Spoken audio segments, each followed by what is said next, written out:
என்ன மாதிரி 6 match முடிஞ்சுடா 100 first IPL Punjab உள்ள வந்துட்டான். இல்ல நாளைக்கு ஆர்ஆர் ஜெயிச்சா அவன் உள்ள.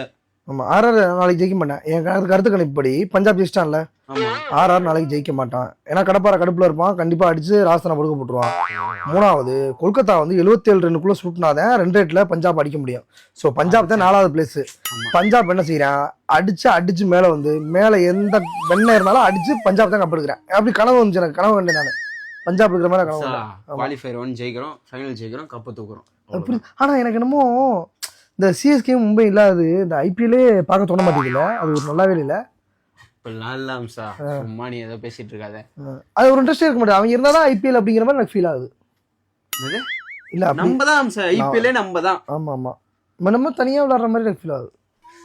அவனுங்க குஜிலி மிஸ் பண்ணிட்டோம், எல்லாருமே அவனுங்க தான் பண்றானுங்க. அவ்வளவுதான் முடிஞ்சு அவனுக்கு இந்த வருஷம். நம்மள யாரும் குஜிலி மிஸ் பண்ணாம இருக்கணும். ஏன்னா கனவுல வந்து நான் சொல்றேன், இந்த பஞ்சாப் என்ன செய்யறான், லாஸ்டா உள்ள ஏறி மேல வந்து அடிக்கிறேன், அடிச்சு அவன் தான் கப்பு எடுக்கிறேன் அப்படிங்கிற மாதிரி எனக்கு கனவு வந்துச்சு.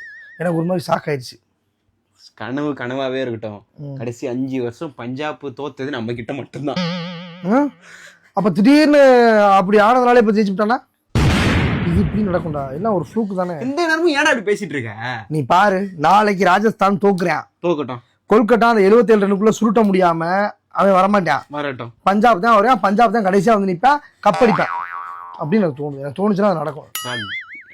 நல்லா என்னடா இருந்த, என்னடா இப்படி பேசிட்டு இருக்க? சொல்றேன், நம்ம நியாயத்தையும் பேசணும்ல, எப்போ ஒன் சைடா பேசக்கூடாதுங்கிறது என்னோட கருத்து கணிப்பு. எந்த நேரமும் இப்பதான்டா.